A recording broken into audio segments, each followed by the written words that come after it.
2,000 men go into the reeds before dawn. They will not move for 10 hours. By the time the Romans cross the river, no one remembers the reeds are there. 218 BC. The Trebia. December.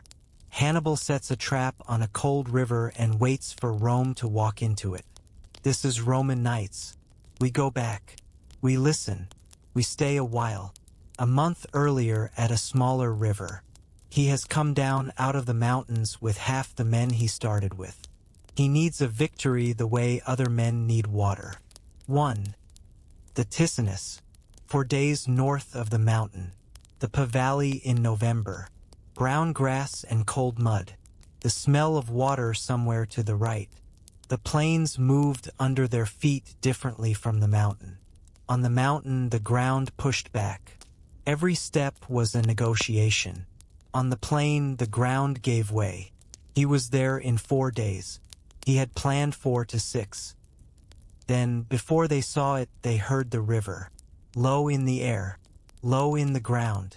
The sound a body of moving water makes when you are close enough to feel it. He called the halt 2 miles from the river. Camp here. No fires within 500 paces of the northern edge. No unnecessary noise after dark. He sat at the edge of the forming camp and listened to the Ticinus. He had crossed the Ebro, the Rhone, 8 days of mountain. He had come to this particular piece of Italian ground, which was cold and flat and ordinary. Across the river, Scipio was waiting. Cavalry and infantry. The reasonable confidence of a man on his own ground. The confidence was reasonable. It would not be enough. The Ticinus was the first reason he had come to Italy. Not the only reason. The first. He had planned the Ticinus in Cartagena before he planned anything else. Before the Pyrenees crossing route. Before the Rhone ford. Before the Alpine pass. The Ticinus was the beginning of the Italian argument. The argument that said, Rome is not invincible. The argument that needed to be made in Roman territory to be heard. He sat at the edge of the camp and listened to the river. Rivers are louder at night. In the day it is background. In the night it is the only sound that does not stop. He listened to it the way he listened to all things that would require decisions. Completely, without interpretation, storing what it told him. He had everything he needed. He went to his tent. The night before, the river sounds different at night. Everything else stops eventually. The fires go low. The talking stops. The animals settle into sleep sounds, which are not silence but are close to it. The Ticinus does not sleep. Hannibal left his tent at the 2nd hour after dark. He walked north through the camp. Past the sleeping sections and the men who were not sleeping, past the Numidian horses, who moved their heads when he passed and then went still. He walked to the northern edge of the camp. The river was ahead in the dark. He could not see it. He could hear it. He could feel the air off it, which was colder than the camp air and wet and moving. The smell of a river at night is more itself than the smell of a river in the day. Across the water, fires, Roman fires, for visible from where he stood, possibly more behind the treeline. The spacing was professional. Not too close, not too far. Scipio was careful with the things that could be seen from across a river. Careful men are predictable. This is their cost. He had been watching Scipios in Spain. Not Scipio directly. Scipio through the reports. The decision Scipio made after Saguntum fell. The speed of his response to news of the crossing. The position he had chosen at the Ticinus. Each decision told him something. Scipio had come from the coast faster than the calculation expected. He had heard about the Alpine crossing and had moved immediately. This was the decision of a man who understood speed in Italy. The correct response to an army that had just crossed the Alps. An army that had just crossed the Alps needed time. Time to recover. Time to build the Gallic alliance. Scipio had understood this and had tried to reduce the time available. He had succeeded in reducing it. Scipio had made the correct decision and executed it quickly. Capable commanders were more expensive than incapable ones. Scipio was also wounded. This was the best available development. Not because the wound reduced Scipio's intelligence. It reduced his mobility, put him in a specific place. A man who cannot move is a man whose plans are centered on his position. He had been thinking about Scipio's position for 4 days. He had also been thinking about Sempronius. Sempronius would arrive from Sicily with a full army. A consul who arrives to find the first engagement already won by the enemy has a specific emotional condition. The condition is, I was not there. The condition produces, I will be decisive when I am there. Sempronius would want to fight. He had designed the Trebia for a man who wanted to fight. He had been at the water himself the previous afternoon. Not to cross, to know. 2 officers with him. Downstream from the camp, at the ford the guide had indicated. Waist deep in the November current. He was in it for 4 minutes. He noted the temperature, the current, the riverbed under his feet. Firm, gravel and sand. The gravel ran the full width of the ford. The crossing would be fast. He came out of the water, walked back to camp, said nothing to the officers. They had been in the water with him. They had their own information. They did not need his confirmation. He had gone to sleep with the information of the riverbed under his feet. He had confirmed the Numidian positions with the 2 commanders after dark.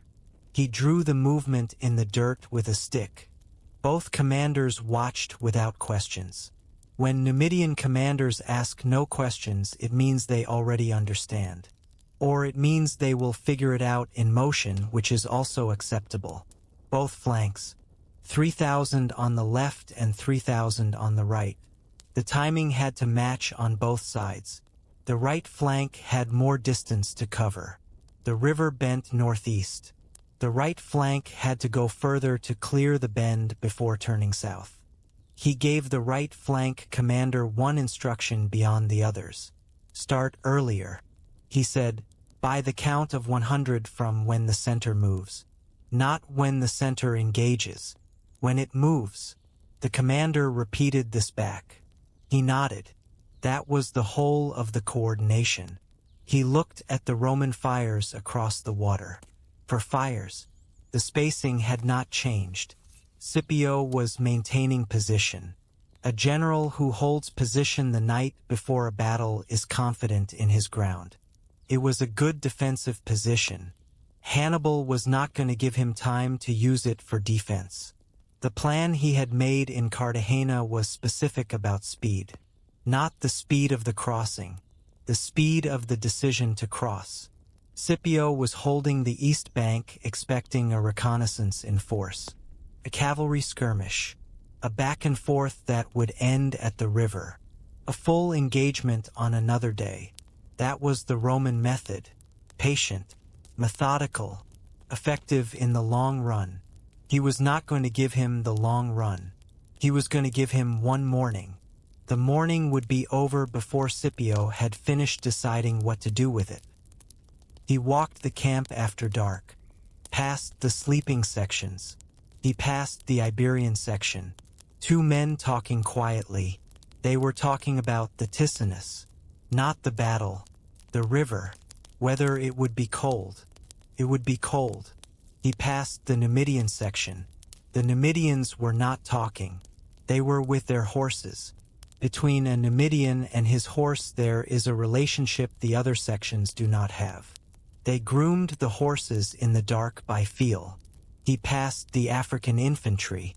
These men were sleeping. The African infantry had a specific skill for sleep before battle. They had trained long enough that sleep before an engagement was part of the training. The effect: they arrived at a battle rested. The other sections arrived having managed their sleeplessness. The difference appeared in the third hour. At the edge of the Iberian section, a fire was still going. 2 men awake. They saw him coming and did not stand. He sat at the fire for a moment. He said, "Tomorrow." One of them nodded. He sat for 30 seconds. Then he stood and walked on. He never sat at fires during a campaign. The 30 seconds were for them, not for him. They would remember that in the second hour past midnight, before the battle, he was at their fire, saying one word, "Tomorrow." That word carried what it needed to carry. He went back to his tent. He lay on his back. He looked at the roof of the tent, which was dark fabric and nothing beyond. He counted backward from 1,000.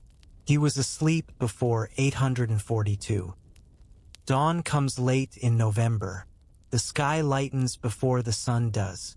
There is a gray hour between dark and day when shapes exist but have no color. He had been awake for 2 hours before that hour, dressed and at the front of the Numidian position when the gray started. He said 2 things to the Numidian commanders. North side, go wide. Wait for the center to engage. That was all. The Numidians had heard these words the evening before, in the dirt diagram. He said them twice because the act of saying them a second time is part of the preparation. Not for the Numidians, for himself.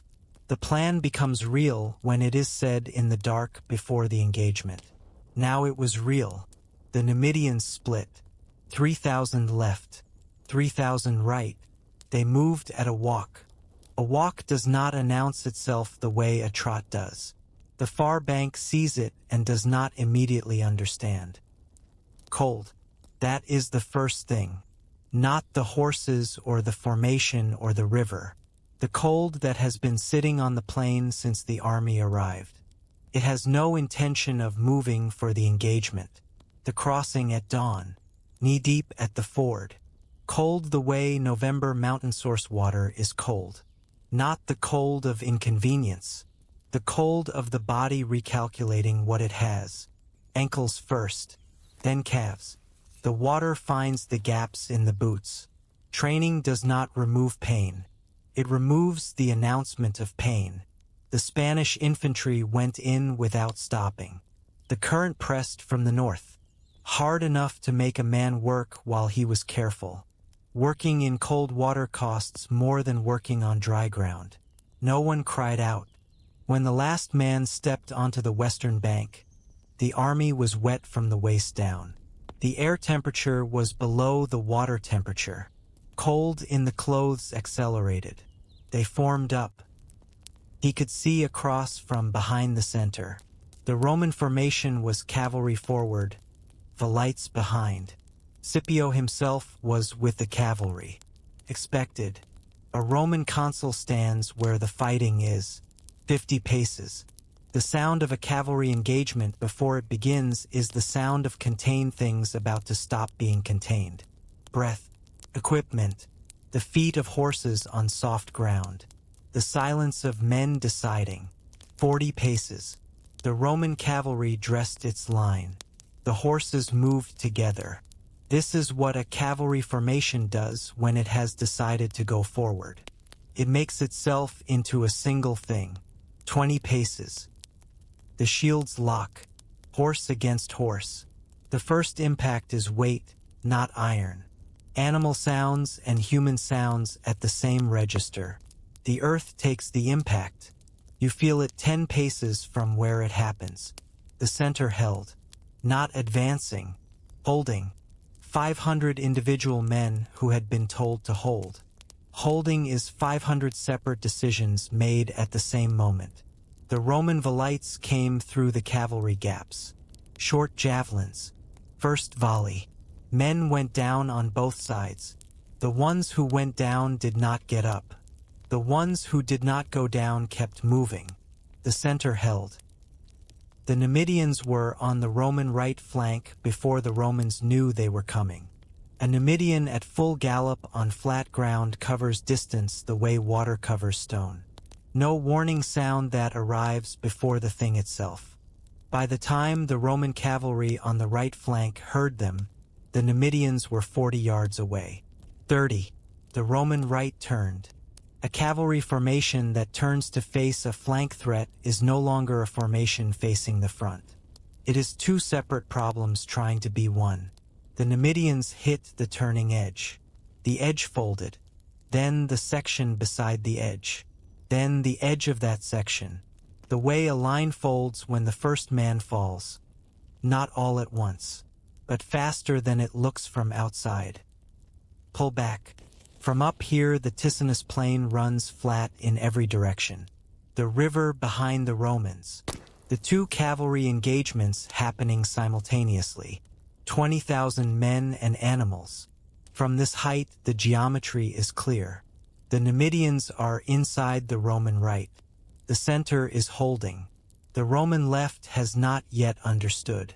A battle has a shape. When the shape becomes visible, the battle is decided. Back down. Back into the mud.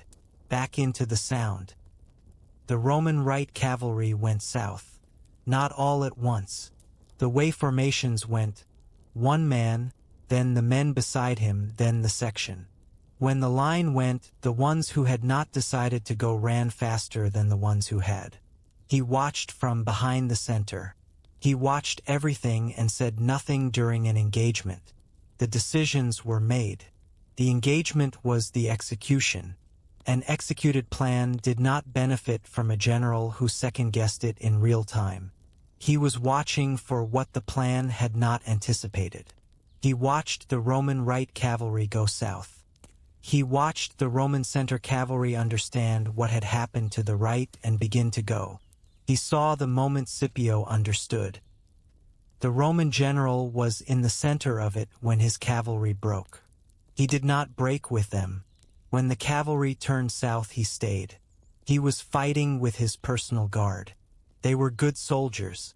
There were not enough of them. He went down from a spear, left side, below the shoulder. He did not fall from his horse. He bent forward over the horse's neck. He held on. The instinct when a spear hits you is to let go. He did not let go. This is worth noting. Instinct is difficult to override when the body is in shock. His guard pulled around him. They began moving him south. There was a boy, 17 years old.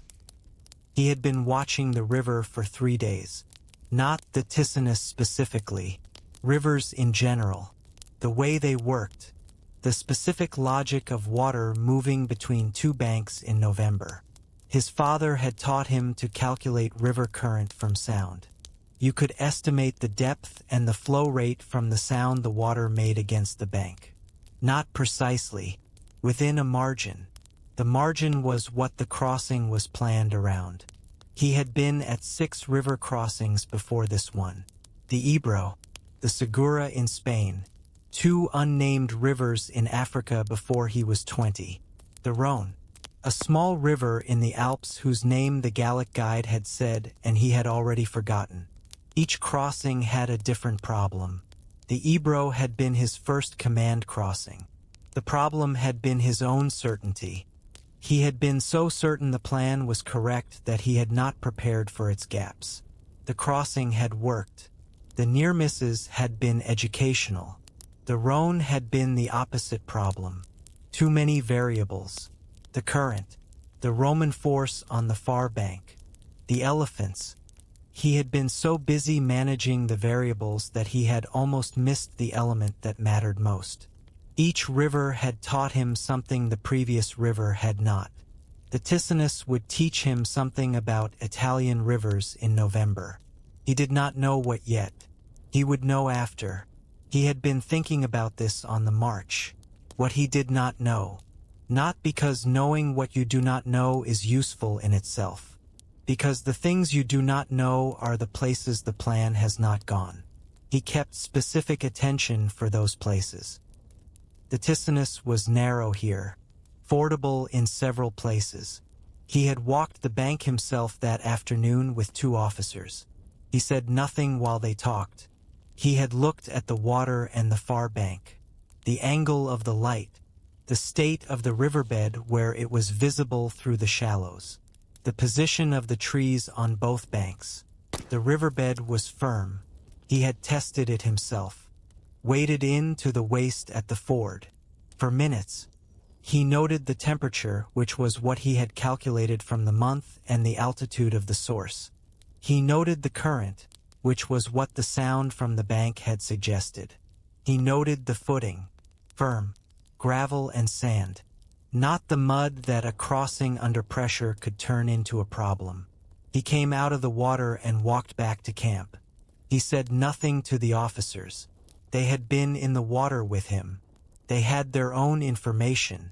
They did not need his confirmation. He had been thinking about attention. Attention was a finite resource. Most commanders knew this, and most commanders forgot it in the pressure of an engagement. He had designed the Ticinus crossing around attention. The center would demand Scipio's attention. The Spanish infantry pressing against the Roman line. That was where Scipio would look. That was where the Roman cavalry officers would look. That was where the Velites would orient. The Numidians would arrive where attention was not. 3,000 on the left, 3,000 on the right, going wide before they turned south. Going wide before anyone across the river understood what wide meant in this context. Scipio would understand it in the moment it happened, not before. The moment of understanding was the moment the battle changed. He had designed the timing so that the understanding arrived after the cavalry had already turned. Understanding after the turn was understanding that was too late. He had been planning this timing since Cartagena. He had been thinking about Scipio's specific qualities. Every commander had specific qualities that shaped what he would do in specific situations. He had been developing a picture of Scipio's qualities since before the campaign. Scipio was aggressive when he believed he had the advantage. He was careful when he did not. He made correct decisions most of the time. He was capable of adaptation but preferred to use what he had planned rather than adapting mid-engagement. At the Ticinus, Scipio would believe he had the advantage. He was on his ground. He had the river behind the attacking force. He had organized the defense. The cavalry forward position was a good position. He would be aggressive. Aggressive was what the plan needed. An aggressive cavalry that was pressing forward against the center would not be watching its flanks. He had designed the plan for that. The plan had held its shape in the dark. He had reviewed it at the third hour before dawn in the specific way he reviewed plans before execution. Not checking, feeling, whether the plan still had the shape it had when he made it. Whether it had survived the 3 days of march, reconnaissance and the cold and the 4 hours of sleep. It had the shape, the crossing, the center holds. The Numidians arrive wide and turn south. The center still holds. The Numidian flank hits the Roman right. The right folds. The center cavalry follows the right. The battle is on the wrong side of the river for Rome. This was the shape. The shape held. He counted backward from 1,000. He was asleep before 842. He gave the signal when the Numidians were in position. Not a signal to attack. A signal that the timing was right. The Numidians had their own timing.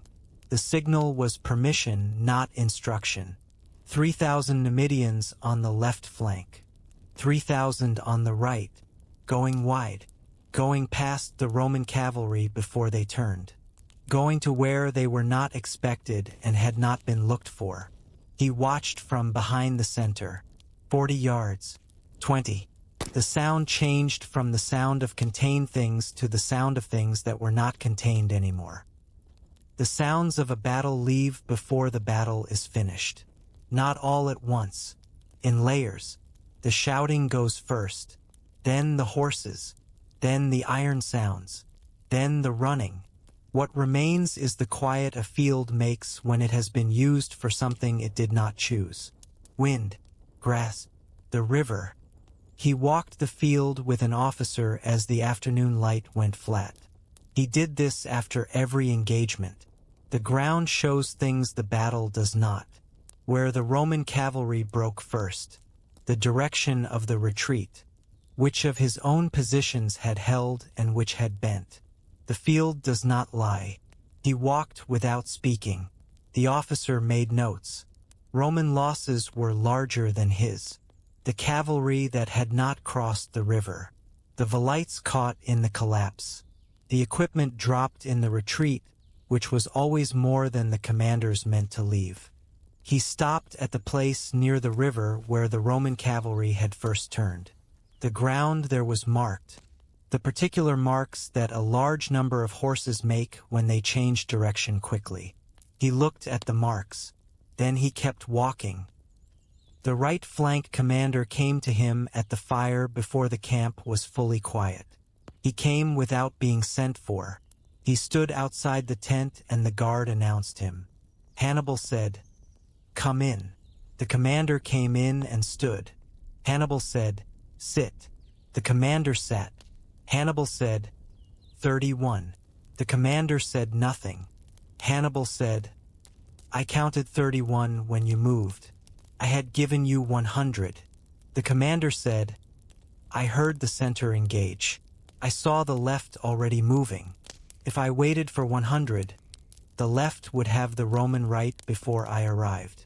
The Roman right would have turned to face the left. I would be meeting a cavalry already facing me." Hannibal said nothing for a moment. He said, "What did you see in the sound?" The commander said, "The left Numidians were at full gallop. The sound of it. I knew they would hit the Roman left in 10 seconds. I had perhaps 12 seconds before the Roman right turned."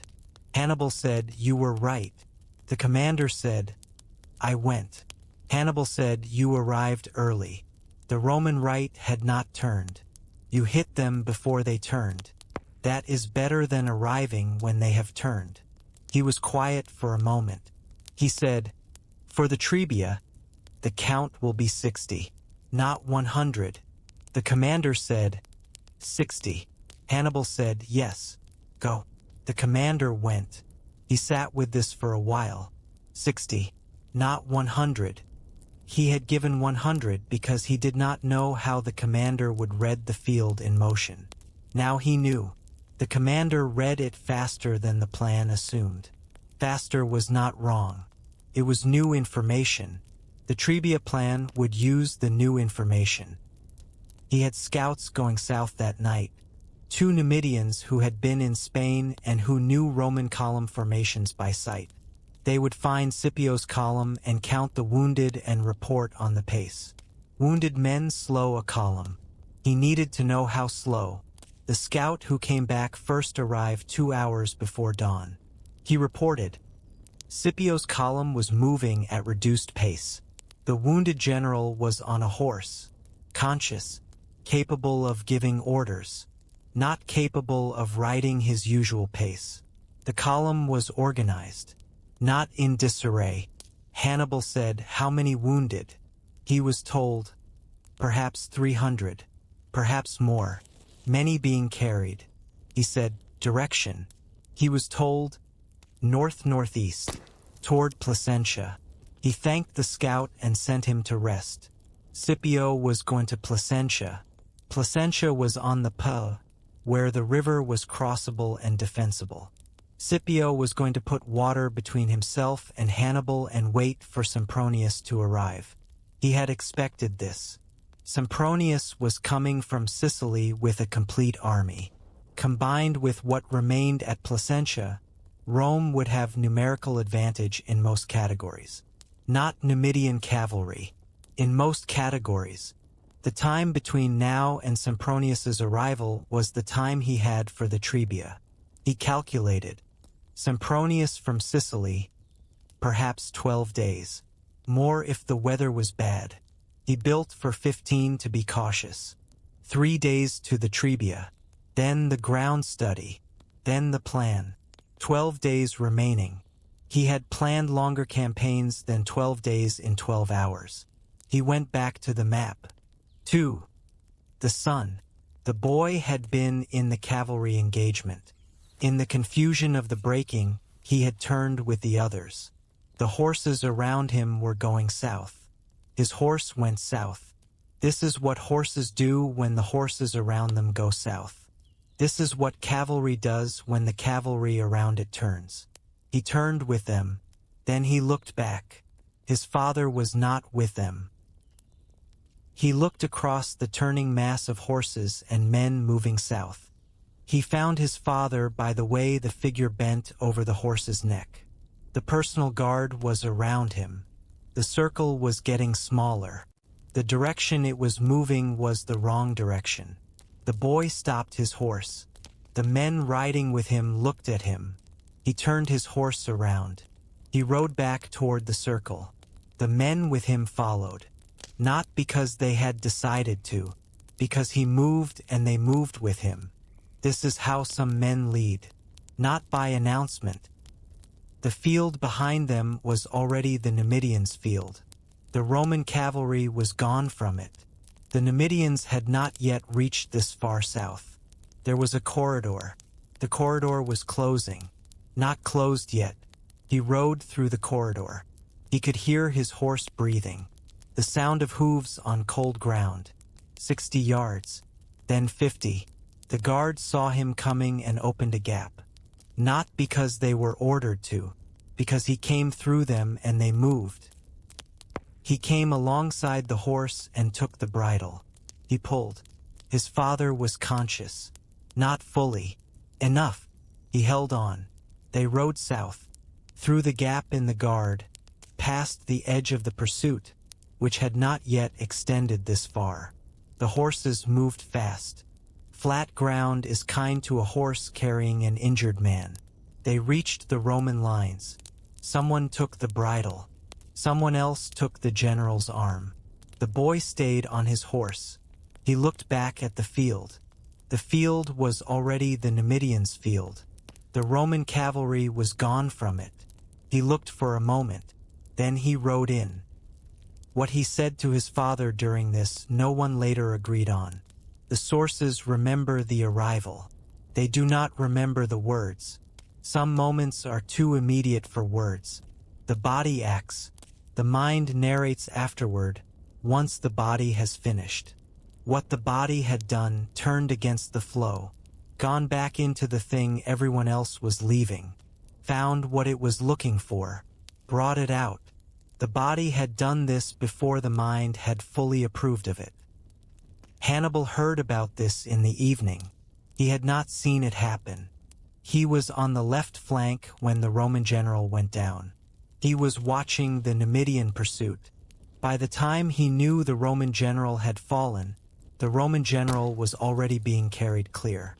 The officer who told him said, "The general's son brought him out." Hannibal said, "How old is the son?" He was told, 17, perhaps 18. Hannibal said nothing for a moment. He looked at the field. He said, "Is the father alive?" He was told, "Yes." "Wounded?" "Alive." Hannibal said nothing else. A wounded commander who escapes is not the same as a dead one. A wounded commander who escapes because his son rode back into the battle for him is a story. Stories travel. They go to the Senate and to the provinces, to the people watching what happens when Carthaginian armies appear in Italy. A story about a boy and his father is not a story that costs Rome anything. He would have preferred the father dead. The boy's name is Publius Cornelius Scipio. He is 17 years old. In 14 years, he will be the general who defeats Hannibal at Zama. He will be the man Rome names Africanus, which is the name given to the general who ends what Hannibal started. He will cross to Africa and fight Hannibal on a flat plain and win. He does not know this yet. Neither does Hannibal.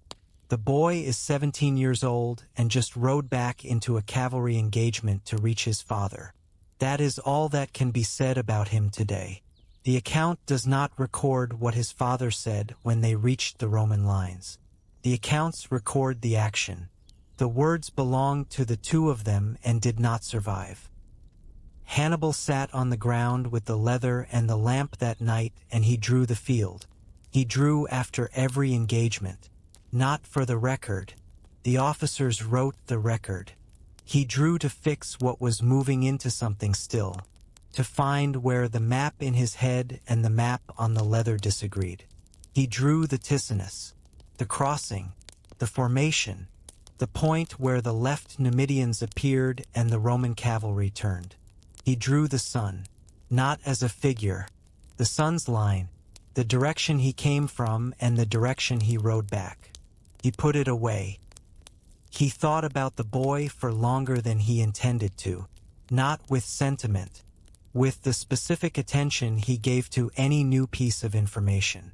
The boy was information, 17 years old, capable of acting under chaos, capable of reversing direction when the direction he was moving was safe, capable of asking others to follow without asking. These were specific qualities, not common qualities. He had been watching men for 30 years. He had been watching for these specific qualities since Spain. Men who could act correctly in chaos were available. Men who could reverse direction without being told to were less available. Men who could ask others to follow by moving rather than speaking. Those were rare. The boy had all three in an emergency. He would have the boy in mind for the rest of the campaign. Not with any specific intention. With awareness. A general who knows what the enemy can produce is a different kind of general from one who does not. He had someone in mind for the Trebia's reeds. His brother was 22 years old. He had been in Spain before the crossing and at the Rhone and in the Alps. He had not yet commanded anything larger than a flanking detachment. He had not complained about this. This was one of the things Hannibal had noticed about Mago. He did not complain about what he had not yet been given. The reeds required stillness, 10 hours of it, in December, in cold water, without a fire, without conversation. Stillness of the specific kind that is not waiting but is active suppression of everything that wants to move. He thought about Mago's temperament. Mago was 22 years old. He had been impatient at 18, less impatient at 20. At 22, capable of sustained patience when the task was clear. Outcome was within reach and the waiting was the task. The reeds would be those conditions. He decided. Mago would take the reeds. He had also given the order for double rations that evening. Not a reward. A calculation. Men who had crossed a cold river and held a cavalry engagement needed more than the standard ration. Another battle in 4 days. The body would use the additional food over the 4 days. By the Trebia it would have been converted. He had also given the order for fires. Large ones. All night. The cold of the Ticinus plain was the cold the army needed to forget before the Trebia. He had given the fires. In 4 days there would be another river. That river would be colder. In the morning he received the Gallic chieftains. They had been at the battle. 3 from the Insubris settlements. 2 from the boy. He had told them to watch from the ridge to the south. Close enough to see. Far enough not to interfere. He had them brought in after the morning briefing. He was seated when they arrived. He let them sit before he spoke. He said, "You saw the Ticinus." They had seen it. He watched their faces as they confirmed this. Faces that were doing the work of revising a calculation. They had understood the Roman army as a specific kind of force for 30 years. What they had seen yesterday was a different kind of force meeting it. He gave them time to complete the revision. The oldest of them asked, "How many men did you lose?" He said, "Few." The man said, "We heard few." He said, "Nothing." The man said, "What do you need from us?" He had expected this question. Not so quickly. He had expected one more exchange before it arrived. These men had moved faster than he planned. He said, "Grain for 3 months. Guides to the Trebia. 10 cavalry scouts who know the river valley." The man said, "And from you?" He said, "I will not take from your settlements. I will pay for what I use. I will leave your territory when I cross the Apennines." He paused. He said, "And Rome will not cross the Apennines in the direction of your settlements. Not while I am here." The man looked at him for a moment. He said, "You cannot promise this." He said, "I can make it likely." The man said nothing for a while. He was thinking about the difference between a promise and a probability. He had been dealing with Rome, which made promises. The general in front of him had just beaten a Roman cavalry in front of his eyes. That was not a promise. That was a probability. The probability was worth more than it sounded. He said, "The grain will be ready in 2 days. The guides will meet you at the Trebia ford." He stood. The chieftains stood with him. He said, "One more thing." They waited. He said, "The Italian prisoners I took at the Ticinus. I am releasing them today. Tell the men in your settlements who have family in the southern tribes. Tell them this story." He let them go. He stood in the space after they left and thought about what the story would become as it traveled south. Not a Roman story, not a Carthaginian story, the story of an Italian prisoner who had been taken and returned. He had designed the release the same way he designed everything. Not for sentiment, for effect. The story would travel faster than the army. He had drawn the battle in the dirt on the ground outside his tent. After the Ticinus engagement, after the officers had given their reports and he had released the prisoners, Gallic chieftains had been settled for the night. He sat on the ground and drew the Ticinus. Not for the record. The officers would write the record. He drew to fix what was moving into something still, to find where the map in his head and the map on the ground disagreed. He drew the crossing, the formation, the point where the left Numidians appeared and the Roman right cavalry turned. The point 30 paces south where the Roman cavalry made its decision. He drew the sun's line, not as a figure, as a direction, the direction he came from and the direction he rode back. The sun's line was the line that told him what kind of man Scipio was raising. He had spent the autumn building a picture of Publius Cornelius Scipio. Not Scipio the son, Scipio the father, the general he had been fighting since the Rhone. He had read traders' accounts of Scipio's record, the battles he had commanded, the campaigns he had taken part in as a junior officer. Scipio was aggressive when he believed he had advantage. He was careful when he did not. He made correct decisions most of the time. He was capable of adaptation. This was the picture of the father. The son, at the Ticinus, had shown him something the father had not shown yet. The ability to act correctly in chaos. The ability to reverse direction when the direction he was in was safe. The ability to ask others to follow by moving rather than speaking. These were not the qualities of a 17-year-old in his first engagement. These were the qualities of a man moving toward something for a long time, who had not yet had occasion to discover it.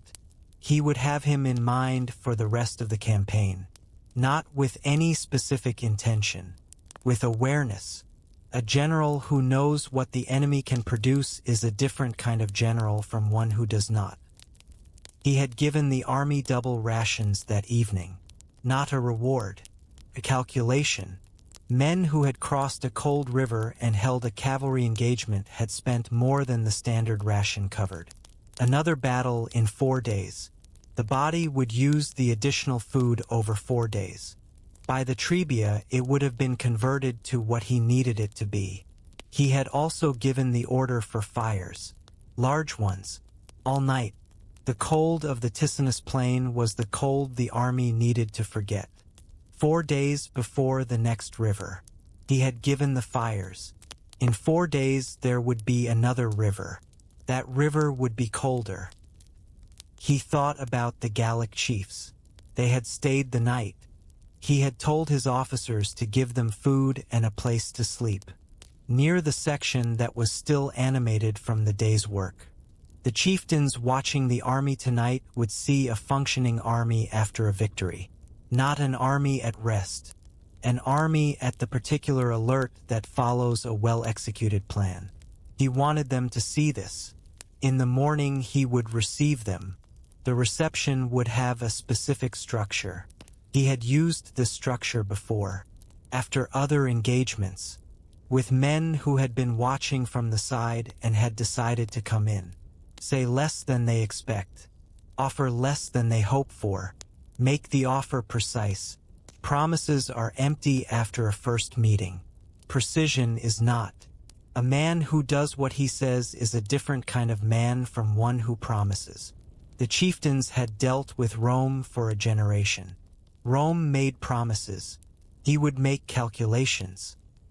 He thought about what the first battle in Italy had cost and what it had bought. The cost was straightforward. Men wounded, some men killed, 3 horses, a cavalry unit that had gone further than planned and had to be recovered. The buy was more complex. He had defeated the Roman general. He had wounded him. He had demonstrated to the Gallic tribes watching that the army could win on Italian ground. He had demonstrated to the southern communities that would hear. This army was not in the mountains anymore. He had also produced the sun. Not the sun as an opponent, the sun as a data point. Scipio was raising a son who would ride back into a breaking cavalry line. This was information. Information about what kind of man Scipio was, about what kind of army Rome would eventually have. He had built the picture of Rome's capabilities from observations like this for 20 years. The sun was new information for the picture. He would update the picture. The picture was getting more complete. He had thought about Mago for the last 2 hours before he slept. Not about the Trebia specifically, about whether Mago was the right person for the reeds. He had been thinking about this since the Rhone. Since the crossing, when Mago had managed Hanno's flanking unit with the specific patience the timing required. Mago was 22. He had been impatient at 18. Less at 20. At 22 he was capable of sustained patience in the conditions where the task was clear.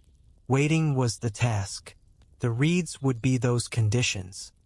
He had decided, lying in the Ticinus camp with the dirt diagram nearby, that Mago would take the reeds. He went to sleep. The plan waited in its shape for the morning to give it motion. 3 spaces. The Trebia is wider than the Ticinus. In November the Ticinus was knee-deep at the ford. In December the Trebia ran thigh-deep in most crossings, waist-deep in others. The current was faster. The water was colder, not slightly colder. The difference between November and December in a river fed by the Alps is not slight. He had been at the Trebia for 3 days before he found what he was looking for. He had walked the bank twice each day, south of the Roman position and north of it. He had looked at the ground on both sides of the river. He had looked at the reeds that grew where the small tributary joined the main channel. He had put his hand in the water. On the 3rd day he brought Mago. Before he went to get Mago, he walked the bank one more time. The 3rd walk was for confirmation, not discovery. The first walk found the reeds. The 2nd walk measured the angles. The 3rd walk confirmed. He looked at what the first 2 walks had decided. Checked it against the plan as it now stood. It held. He had planned the approach to the Trebia the same way he planned every approach. Not from the camp, from the riverbank. He went to the riverbank first, before the army arrived, before the officers had their reports, before anyone had formed an opinion about what the ground offered. He went in the morning 2 hours before the scouts. A scout reports what he sees. He reports it to a general. The general interprets what the scout reports through the lens of what the general is planning. The interpretation is where the error lives. If the general goes himself, there is no interpretation. There is only what is there. He had crossed the river at the ford the scouts had identified. Knee-deep, colder than November. He walked the east bank for 30 minutes. He looked at the Roman camp position, the ground between the camp and the river, the angle of approach from the east. He calculated where Sempronius would form his army, not based on what Sempronius would choose, based on what the ground offered. The ground offered one position for a defensive line. Any competent general would use it. Sempronius would use it. He came back across the river and walked the west bank. He needed to know it the way he knew the approach to the Rhone ford. He needed to know it the way a problem knows its solution. He walked it twice each day for 3 days. On the first day he found the tributary. On the second day he measured it. On the third day he brought Mago. The tributary was 60 paces south of the main ford. It came in from the east, which meant it came from the direction of the Roman camp. Where it slowed before joining the main channel, the reeds had grown along both banks, taller on the south bank where the water moved slower. He had stood in the reeds on the south bank of the tributary. He had stood there and turned to face north. Looking north from inside the reeds across the tributary across the main channel, he could see the east bank. Not clearly, but the direction. He could see where the Roman line would form, the angle from the reeds to the southern end of that line. The angle was correct. A force coming out of the reeds at this angle would hit the south end of the Roman rear. Not the center of the rear, the south end, the end furthest from the cavalry, the end hardest to reinforce quickly. He had stood in the reeds for a long time. He had thought about what 2,000 men in those reeds, for 10 hours in December, would cost. In cold, in silence, in the specific discomfort of a cold, wet, confined space for a period much longer than the body finds reasonable. He had calculated the cost and decided it was affordable. They stood at the edge of the reeds. The reeds grew tall here, taller than a man, thick enough to stand in without being seen from the river or the bank. The tributary behind them was shallow and cold and made enough noise to cover small sounds. He turned to Mago. He said, "Here." Mago looked at the reeds. He looked at the angle. He looked at the river. He said, "How many?" Hannibal said, 2,000. Cavalry and infantry mixed. Cavalry on the outside. Mago said, "When?" He said, "Before dawn. 2 nights from now." Mago said nothing else. He was already calculating what 2,000 men needed for 18 hours in the reeds in December. No fires. Silence. The men who would not manage silence were not the men to bring. He had already started selecting them in his head. He watched Mago start selecting. Then he went back to camp to continue the other parts of the plan. He had one more thing to confirm before he went to sleep that evening. The number of men Mago was taking into the reeds. He went to the section where Mago was finishing his selection. Mago was sitting with 2 officers. They had a list. He looked at the list. The list had 2012 names. He said, 12 too many. Mago said, "I brought 12 over in case of attrition between selection and departure." He said nothing for a moment. He looked at Mago. He said, "Take 2,000. When you leave for the reeds, you leave with 2,000. Mago said, "Which 12 do I drop?" He said, "The 12 slowest to arrive at your formation in the morning." Mago nodded. He went to talk to the officers. Hannibal walked back to his tent. 2,000 was the number. The plan was built around 2,000. 2012 was a different number. Not by much. Enough. He lay down. He counted backward from 1,000. He was asleep before 900. He had been thinking about Sempronius. Tiberius Sempronius Longus was the second Roman consul of this campaign. He had come from Sicily with an army. He had arrived at the Trebia and found Scipio wounded and the Roman cavalry dispersed. He had not been at the Ticinus. This fact occupied him. He had no part in what happened there. Arriving afterward was its own kind of position, and the position was not what he would have chosen. A consul who arrives to find the first engagement already won by the enemy has a specific emotional condition. The condition is, I was not there.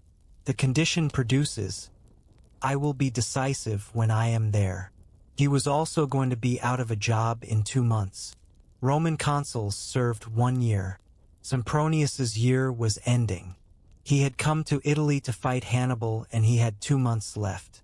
A consul who did not fight was a consul who went home without a victory. He wanted to fight before December ended. He had been looking for reasons to fight since he arrived at the Trebia. The reasons had been accumulating. The Gallic raids on his foraging parties. The location of Hannibal's camp. The Numidian cavalry patrols that came within sight of the Roman perimeter. He was collecting them. Hannibal was giving them to him carefully, one at a time. He had been thinking about generals who wanted to correct the previous general's mistakes. It was a specific psychology, common in Rome because Roman governance produced it systematically. The rotation of consuls meant every man who reached the consulship arrived after someone else. Someone else's decision, someone else's war, someone else's result. Sempronius would compete. He had arrived too late to endorse. The competition would take the form of a battle. That was the only form it could take. He could not undo the Ticinus. He could only make the Trebia into something different. Something that required his presence, not his predecessors. Hannibal had designed the Trebia to be that thing. He had designed it to be a battle Sempronius could not resist. Not because Sempronius was irrational, because the situation was constructed to make the rational choice feel wrong and the irrational choice feel correct. The rational choice was to wait, to let the winter work, to let the Gallic alliance fray, to wait for spring. The irrational choice was to cross a cold river before breakfast. He had made the irrational choice feel like the only choice by removing the alternatives. The Numidians at night removed rest. The Numidians at dawn removed the morning. The provocation was calibrated to produce a man dressed before dawn who had already decided before the sun came up. He had thought about this calibration for a long time. He had no opinion about whether it was enjoyable. He was a general. Generals worked with the materials available. Sempronius's ambition and frustration and need to correct the record were materials. He had used the materials. The fires were the most important part of the Trebia plan. Not the reeds, not the Numidians, the fires. He had calculated the temperature difference.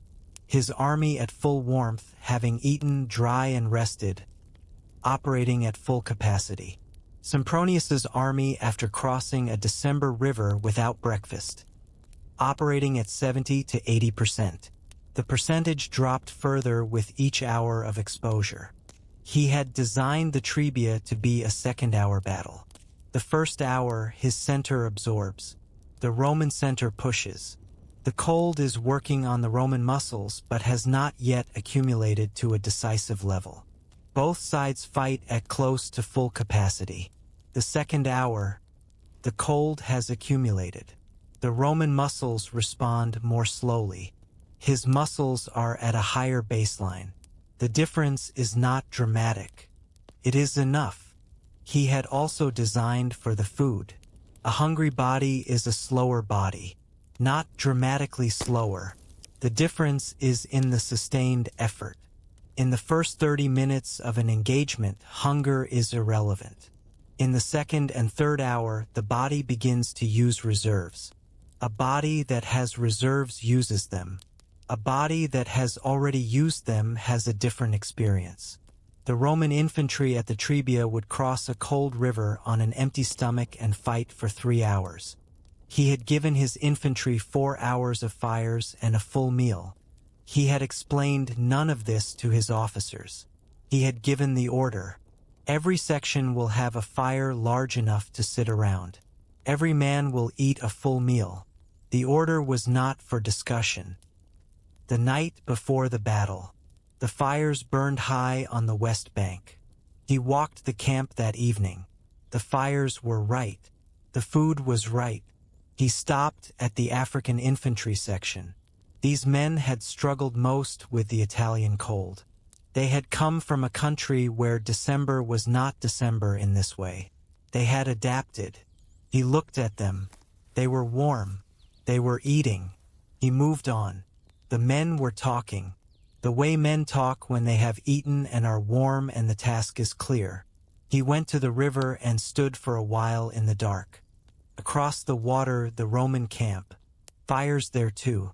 The same fires every army makes every night. He watched them. He thought about the men on the other side. What those men would be doing in 6 hours. He turned and walked south along the bank to where the tributary met the Trebia. The air changed near the tributary. Colder. The tributary ran fast before slowing where it met the Trebia. The ground around it was soft. He stopped where the reeds began. The reeds were dark in the dark. No sound from inside them. None. Mago had gone in before sunset. 2,000 men, carrying what they needed and nothing else. No fires allowed. No talking after the first hour. They would be in there for 10 hours before the battle began. He stood at the edge of the reeds. The cold in the reeds was a different cold from the cold outside them. Outside there was wind. Wind carries cold, but it also carries it away. In the reeds there was no wind. The cold settled.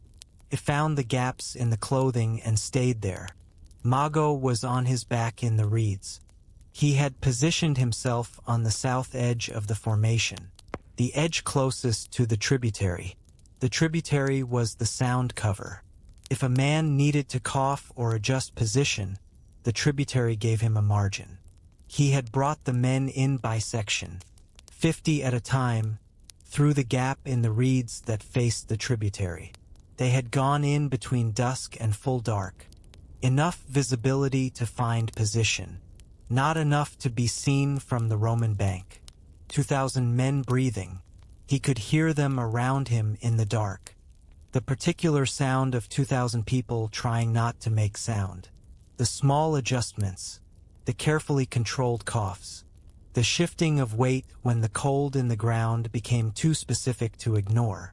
They had gone in without comment. He lay on his back and looked at the stars between the reeds. He counted them. 43 visible from this position. He added the sections together. He had always counted things when he was waiting. The same instinct his brother had. From the same father, who counted his soldiers every morning of every campaign he survived. The cold moved through the reeds. Around him, 2,000 men not sleeping, not talking, breathing in the pattern of men who are conserving warmth. Short breaths. Not deep. Deep breaths cost heat. Across the river, the Numidians arrived at the Roman camp before midnight. Not in force. A small group. Enough to be seen in the firelight. They rode in close enough to draw arrow fire and then pulled back. Then returned. Then pulled back again. This is a specific kind of provocation. Not designed to cause casualties. Designed to prevent sleep. A camp watching the perimeter for fast horses in the dark is not a camp that is sleeping. Sempronius came out of his tent. He stood at the edge of the camp and watched the Numidians ride in the dark. He said, "How many?" He was told, "Perhaps 30. He said nothing for a moment. He watched them. He said, "Double the guard and let the men sleep." He went back to his tent. He did not sleep himself. He was angry, not at the Numidians, at the situation. He had arrived in Italy with a full army. He had found a Roman camp that had lost a battle, a wounded general, an enemy 3 miles away.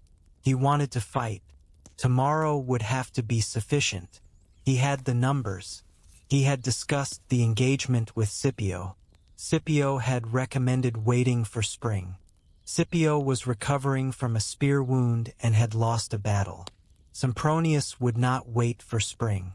The Numidians stayed until the 3rd hour before dawn. Then they left. The camp settled into the half-sleep of men expecting something. Sempronius was awake when the dawn came. He had already decided.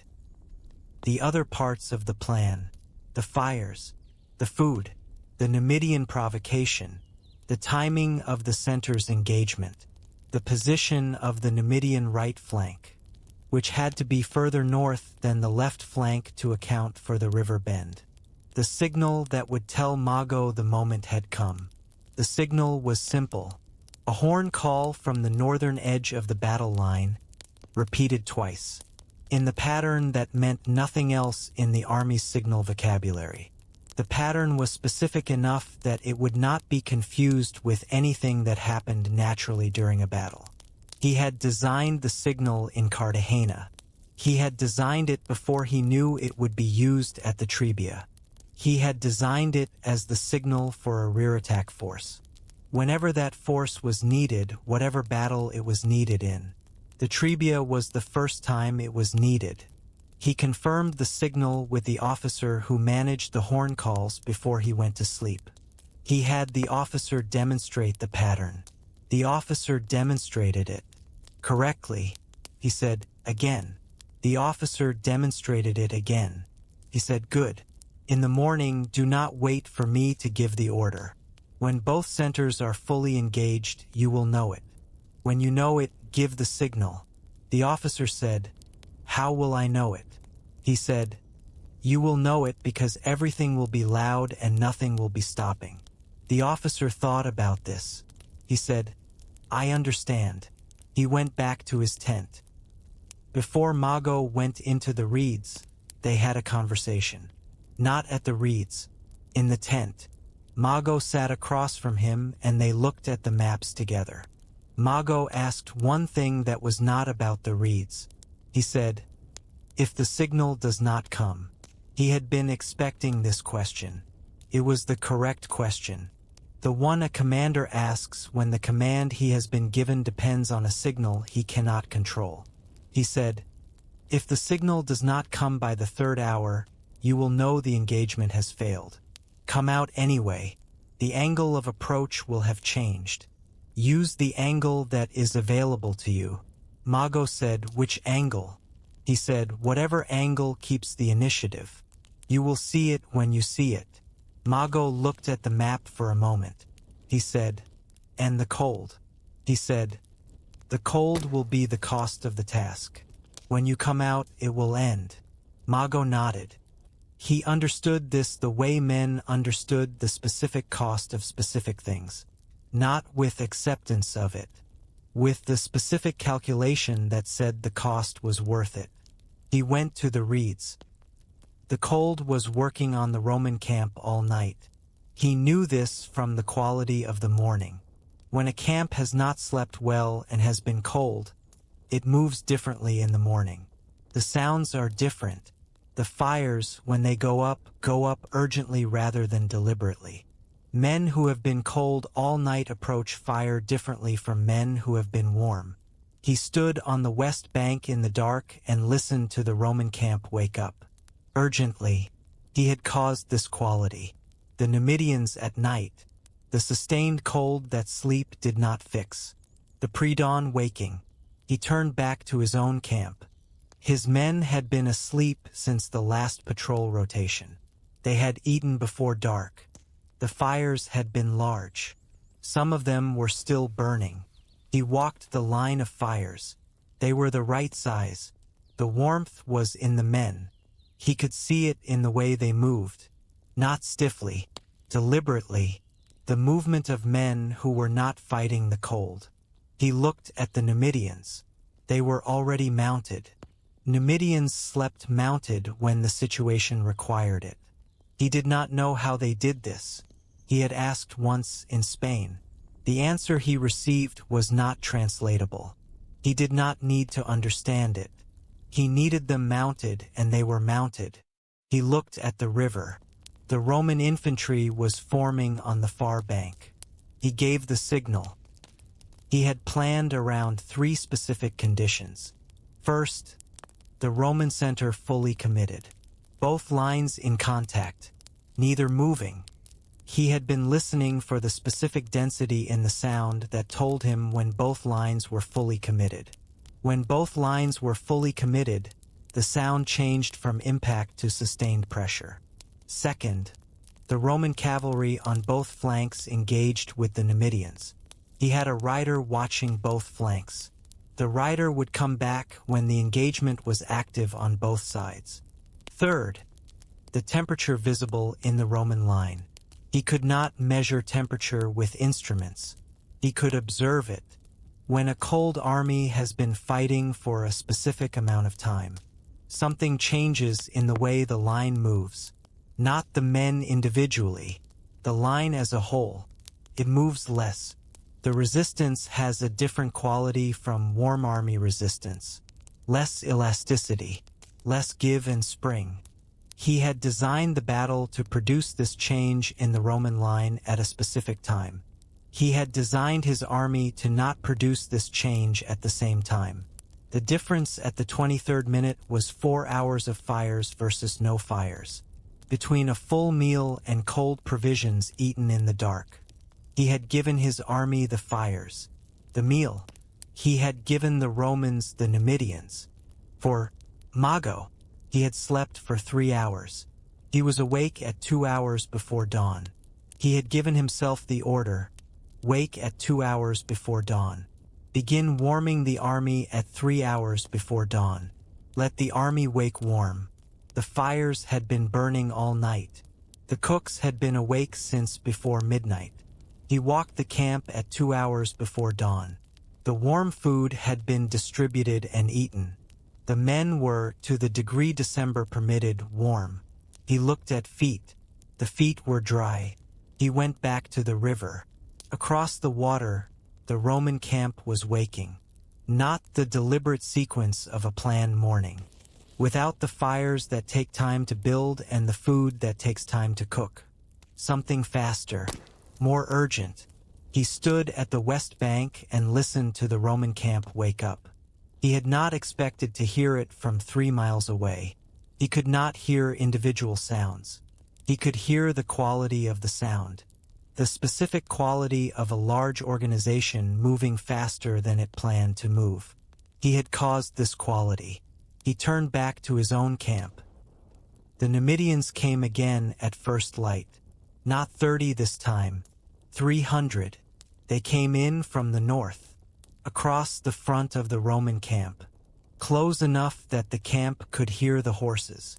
They did not stop. They rode the length of the camp and turned and came back. Sempronius was already dressed. He had given the order the previous evening, before the Numidians came back. He issued it the way a man issues orders when the decision is made. Before anything changes his mind, the army would cross the river and engage at first light. His officers had said nothing. Saying nothing to Sempronius in this mood was the correct response. The infantry formed on the bank. The river was in front of them. The Trebia in December. The far bank was not far. The far bank was across a stretch of water that was waist-deep in most places and moving. The first men went in. The cold arrived at the feet first, then the ankles, then the shins. At the knee, the cold changed from sensation to fact. The muscles received the cold and reported it and kept working. The report was filed. It would be returned to later. At the thigh, the cold was insistent. At the waist, the men stopped thinking about anything except the far bank. They had not eaten. The Numidian raid the previous night had shortened the sleep. The early order had cut the morning short. There was no time for fires and no time for food. Some of the infantry had eaten cold provisions on the march to the bank. Hard bread and whatever remained from the previous evening. Cold food eaten quickly in the dark is not the same as a morning meal. The body always knows the difference. It files the knowledge and returns to it 2 hours later, when the filing becomes urgent. 2 hours into the battle was not a good time for urgency of this kind. The crossing took most of an hour. 23,000 infantry, 4,000 cavalry. The cavalry was upstream to break the current for the infantry. This helped with the current. It did not help with the cold. When the last man stepped onto the western bank, the army was wet from the waist down. The air temperature was below the water temperature, which is the worst combination. The cold in the clothes accelerated. They formed up, standing in the air afterward. Not the cold of being cold. The cold of having been warm and having had that warmth taken. Degree by degree, over an hour, the body remembers warmth the way it does not remember cold. Cold is the new state. Warmth is what is gone. He had given them 15 minutes on the bank. Not because his center was not ready. His center had been ready since the previous hour. He gave them 15 minutes. 15 minutes in December air. The body spending what the previous evening's warmth had saved. He watched them from the western bank. The Roman formation was professional. Sempronius knew how to form infantry. They dressed the line quickly. They were cold and wet and they held the line anyway. He let them hold it. The gift was a trap. He gave the signal at the 14-minute mark.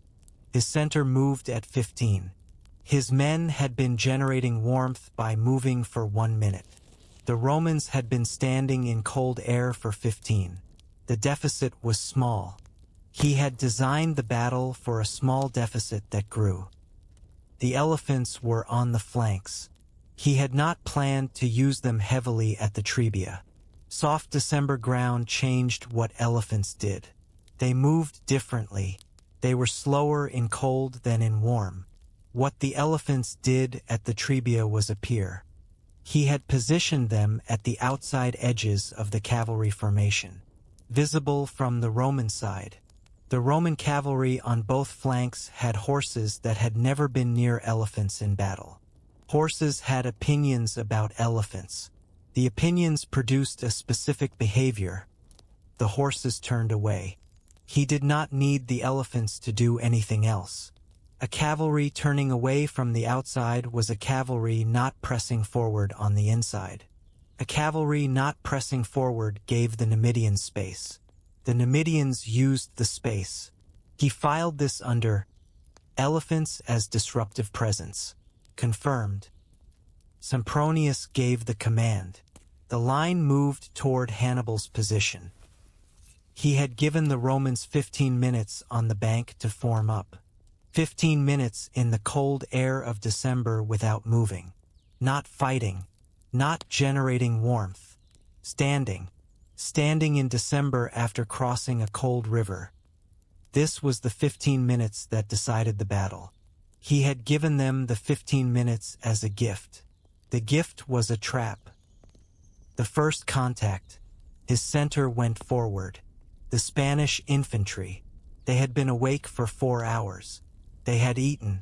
The fires had taken the cold off their hands and their feet. They crossed the ford and came out on the western bank. They moved toward the Roman line. His army was warm. The Roman army had been cold for an hour. The center locked. Both lines in full contact. The sound changed from the sound of impact to the sound of sustained pressure. When both lines are fully committed, the sound changes from the sharp of first contact to the dense of two large things grinding. He listened for this change. He had been listening for 22 minutes. At the 23rd minute, he saw the third thing he had been watching for. He saw it in the way the Roman line moved. Not the men individually, the line as a whole. It moved less. The resistance had a different quality from warm army resistance. Less elasticity, less spring. A cold army holding for 23 minutes had used more reserves than a warm army holding for the same time. He gave the signal. 2 notes, repeated twice, in the pattern that meant nothing else. In the reeds. Mago had been in the reeds for 10 hours. He was on his back on the south edge of the formation. The tributary behind him. The tributary was the sound cover. Around him, 2,000 men not sleeping, not talking, breathing in the pattern of men who are conserving warmth. Short breaths, not deep. Deep breaths cost heat. The cold in the reeds was different from the cold outside them. Outside there was wind.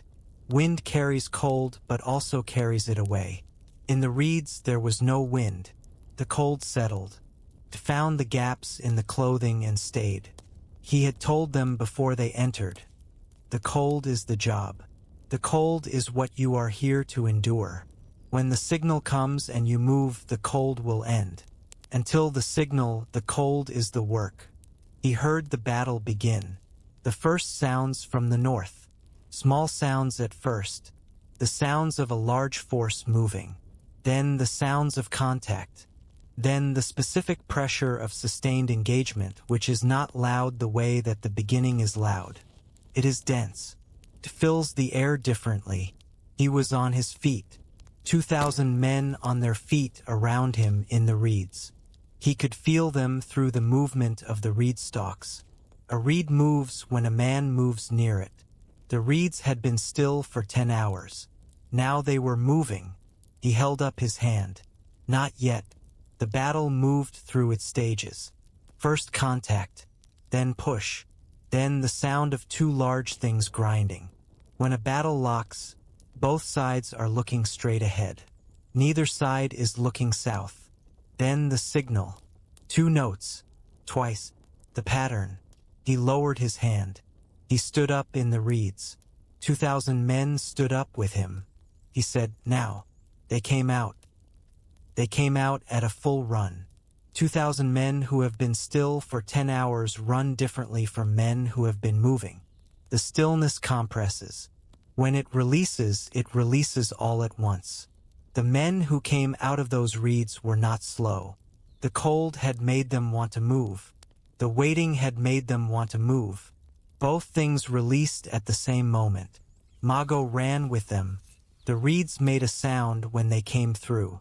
A rush of it. Like water breaking. He had not planned for this sound. He heard it and understood it was useful. Filed it.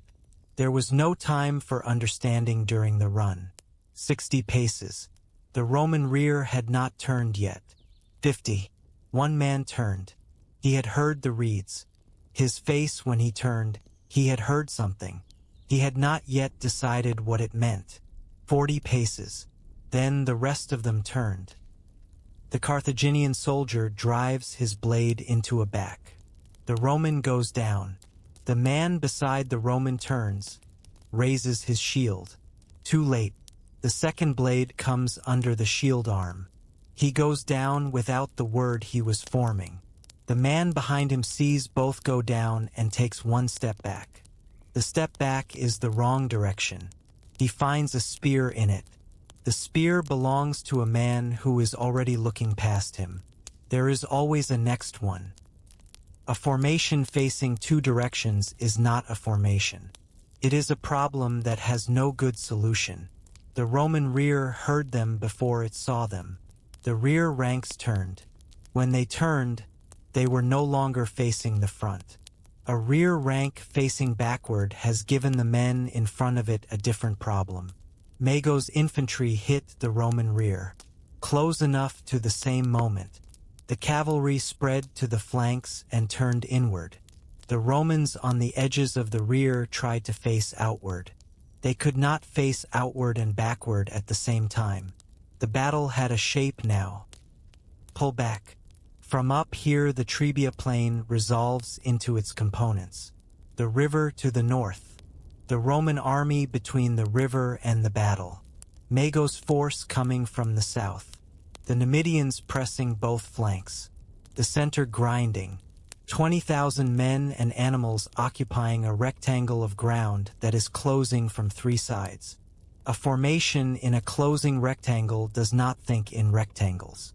It thinks in the immediate, the man beside you, the thing in front of you, the thing behind you that you did not expect. The rectangle is the thing that kills, not any individual in it. Back down, into the mud, into the sound. On the northern edge of the battle, he watched the Roman left flank. The Roman left flank was not breaking. It was bending. There is a difference. A breaking line runs. A bending line holds its position and loses it slowly. The Romans on the left flank understood they were in a bad position. They were choosing to make it cost something. He watched this. He had not fully accounted for the psychological reserve. The Roman infantry in a surrounded position fought differently. Not stupidity, something more deliberate. A decision made collectively, without explicit communication, to fight as if the situation were still recoverable. He had observed this quality in his own Spanish infantry at the Ticinus. It was not exclusive to Rome, but Rome had trained longer than anyone. He counted. His estimate had been 8 minutes of center fighting after the flanks went. It went 12. He filed that number. He would need it later. Kenny would have a larger Roman center. He would need to design for 12 minutes, not 8. The Roman right cavalry went first. For 1,000 cavalry who had crossed a December river and stood on the bank in cold air. When the Numidians hit them, they were already half of what they had been. They went south. The Roman left, seeing the right go, began to go. The center was last. A Roman center surrounded on three sides, cold and hungry, does not simply collapse. It tries. This is the most expensive part of fighting Romans. The center tried. It broke in sections. First the rear sections where Mago's men were, then the flanks, then the front sections. They had been pushing against his line since the start. They did not know the rear was gone until it was. The field went quiet, not all at once, in sections. First the right side, then the left, then the center last of all. The center kept fighting. When it stopped, it stopped. The sound the field made after was not silence. It was the sound of a field after, of things that had been moving and were not moving, of fires lit in the wrong places, of the wind off the Trebia that had been there before the battle and would be there after. He stood behind the center and listened to the field go quiet. He counted what was left. 10,000 Roman infantry had found each other in the confusion. They had formed a block. They had driven north through a gap in his line. They had moved fast and held their shape and gone through the gap before it closed. He saw this. He chose not to pursue. Not from sentiment, from calculation. Pursuing a disciplined block with cavalry in winter at the end of an engagement cost more than it gained. The 10,000 who escaped would carry the battle back to Rome. Rome would receive the information. Let them go. They reached Placentia. They did not stop running until they were inside the walls. The field was his. The Trebia was his. He had won the second battle in Italy. He had been watching for the specific moment the Roman center became what he needed it to become. Not broken, not retreating, still pressing, but pressing with less of what it started with. Pressing at 75%. 70. He had designed the timing around what cold and hunger did to a body over time. In the first 20 minutes of an engagement, cold and hunger were manageable. The body had reserves. The training held. Men who had been in the river for an hour still had 20 minutes of full capacity fighting in them. In the next 20 minutes, the cold and hunger began to collect their debt. Not dramatically, Not visibly. In the margins. The small movements that were slightly slower. The decision to press that was made half a second later than it would have been made 2 hours ago. Margins accumulated. At 23 minutes, the accumulated margins became visible in the way the Roman line moved. He gave the signal. He had planned for Mago's first 30 seconds. 30 seconds was the decisive interval. The time between the reeds moving and the first contact with the Roman rear. In 30 seconds, a rear rank could turn. 40 soldiers in a rear rank could turn in 30 seconds. A rear rank that had turned was a rear rank that could receive a charge. He had designed the approach to be faster than 30 seconds. The reeds to the Roman rear was 40 paces. Running at a full sprint was 7 to 8 seconds per 40 paces. But an army could not sprint in formation. The sprint became a fast run. A fast run in formation across soft ground in December was 10 to 12 seconds per 40 paces. 12 seconds. The Roman rear would have 12 seconds. 12 seconds was not enough time to form a rear-facing line from a standing position. Not after 10 hours in camp. Not after 3 hours of waiting for a battle to develop on the northern side.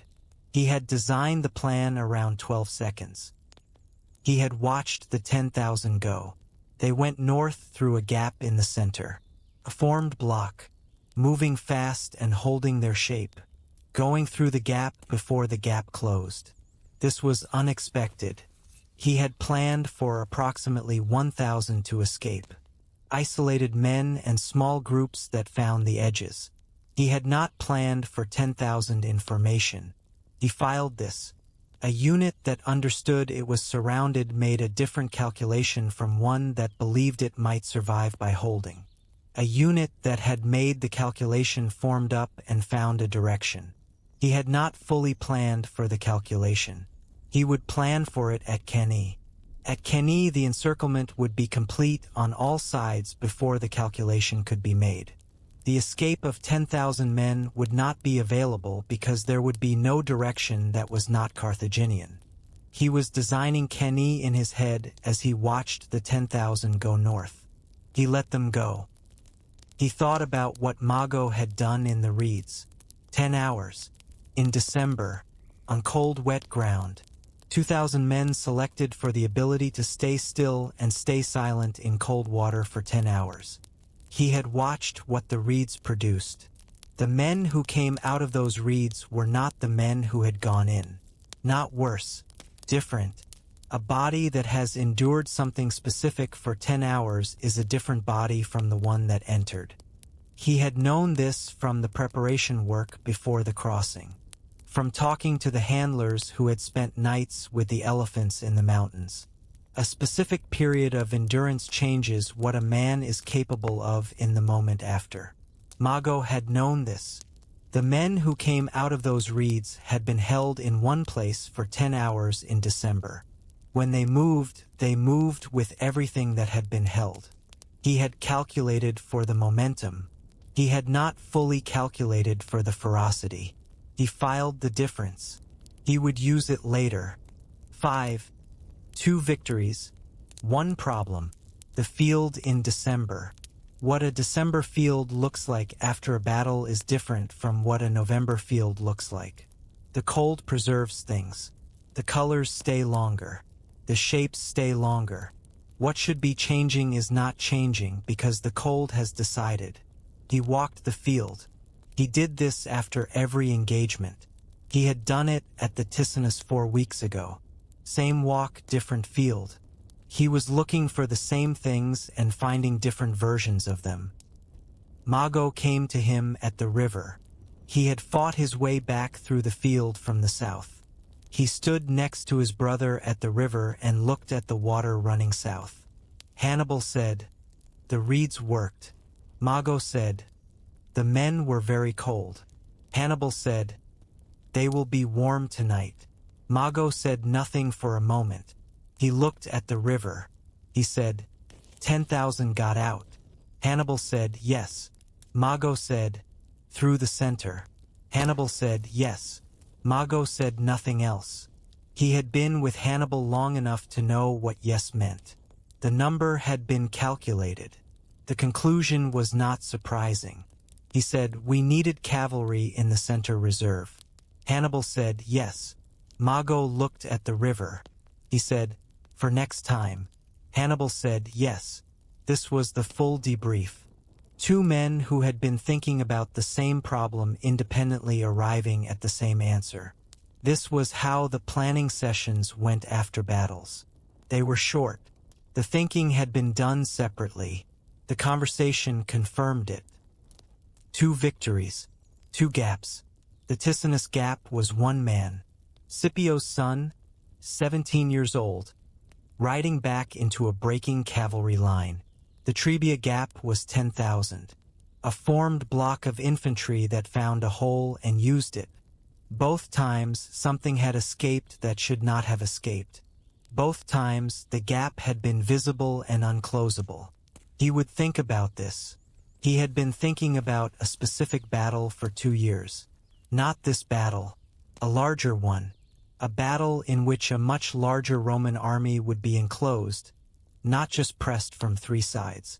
A battle in which the 4-minute and 12-minute differences would be designed for, not discovered. He had been calling this battle Cani in his head. He did not know yet whether Cani was the river or the town or the plain beside it. He knew the name from the traders' accounts. He would find the place when he arrived there. He filed 12 minutes under time the Roman center fights after it is surrounded. He would need this number. The Roman force that had escaped was 10,000, approximately. His officers would have a more precise count by morning. They had tracked the direction, north, toward Placentia, toward where Scipio was wounded and recovering, and where now 10,000 survivors of the Trebia were going. Rome had sent 2 armies to northern Italy. Both were gone, not annihilated, diminished and retreated and concentrated in a single camp at Placentia. Gone from the field in the way that matters, unavailable for another engagement in the near term. He had been in Italy for 6 weeks.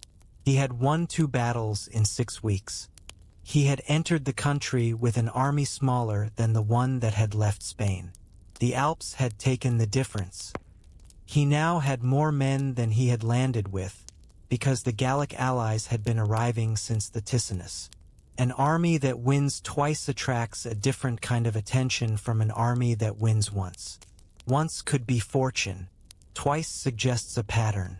The Gallic tribes that had been watching had seen 2 data points. 2 data points were enough for a practical calculation. He would have a larger army by spring. He had thought about what the winter would cost. The supply of grain from the Gallic allies was reliable but not unlimited.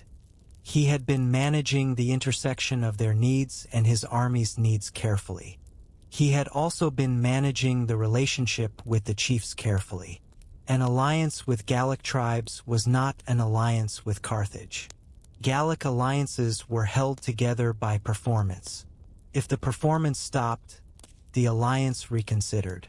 He had given them 2 performances in 6 weeks. This had been more than any of them expected when they committed. They had committed expecting 1 battle in the spring. He had given them 2 battles in December. The alliance would hold as long as the performance continued and as long as the alternative remained worse. He needed to maintain both conditions. The performance would continue in February. The Apennines, then Etruria, then whatever Etruria produced. He sat at the fire. He had been in Italy for 6 weeks. He had won 2 battles. The army was larger now than when he descended from the Alps. He had done this on less sleep than was advisable, less food than was comfortable. He had built a margin in Cartagena. He had carried the margin through the Pyrenees and the Gallic Plain and the Rhone and the Alps. The margin was still there, thinner than when he started. Still there. He sat in the warmth of the fire and let his hands get warm. The Trebia ran behind him the way rivers ran. It was done with the day. The river had no opinion about this. It was going south toward the sea the way it had been going since before Rome. He had expected something that had not come. This was the problem beneath the two victories. He had expected Rome to respond to losses with negotiation, or with the beginning of negotiation, with something that was the beginning of a conversation about terms. He had released the prisoners after the Ticinus. The Roman prisoners he had taken, he had released.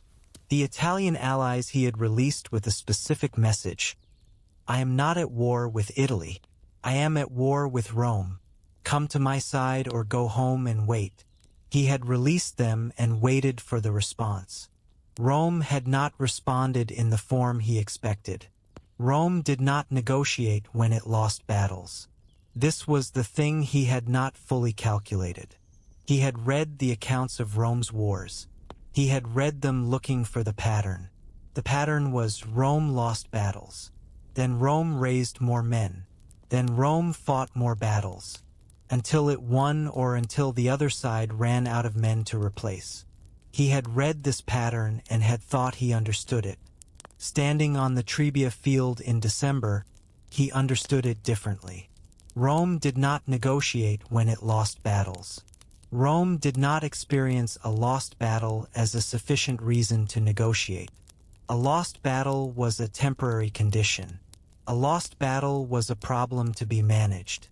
Rome's relationship with loss was not the relationship other polities had with loss. He had thought 2 victories would be enough to change the calculation. 2 victories had not changed the calculation. Rome did not experience victories the way other polities did. Rome's victories were milestones. Rome's defeats were inconveniences to be managed. The management cost money and men and time. Rome had all 3 in quantities not yet depleted by 2 winter battles. He needed to deplete them past the point where management was the option Rome chose. He had a plan for this.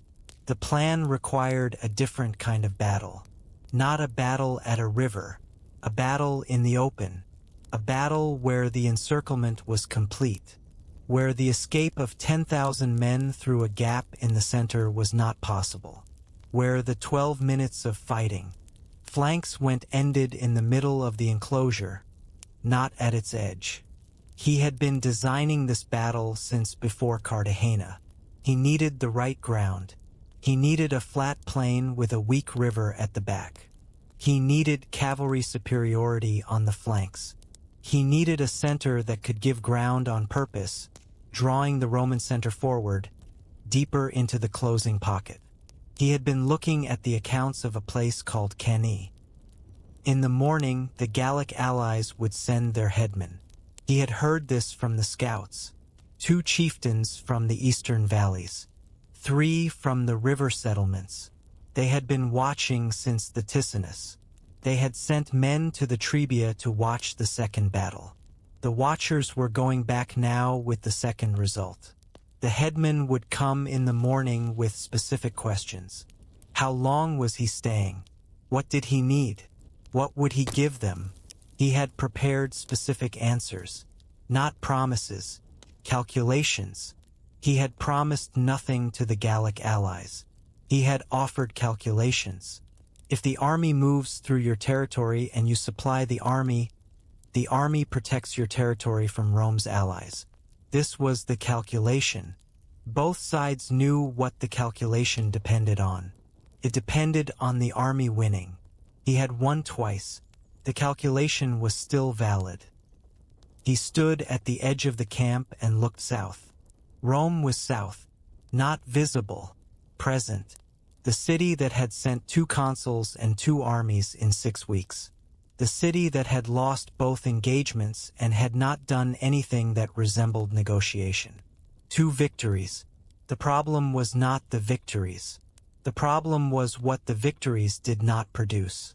He needed to make the victories larger. Not in the sense of larger armies defeated. In the sense of larger impact on what Rome was. On the communities that maintained Rome. on the roads and the recruits and the taxes that were the material of Roman power. The Italian allies in the south had not come over. They were watching. He would give them something to watch. February. The Apennines. On the other side of the Apennines, Etruria. In Etruria, the communities whose calculation had not yet resolved.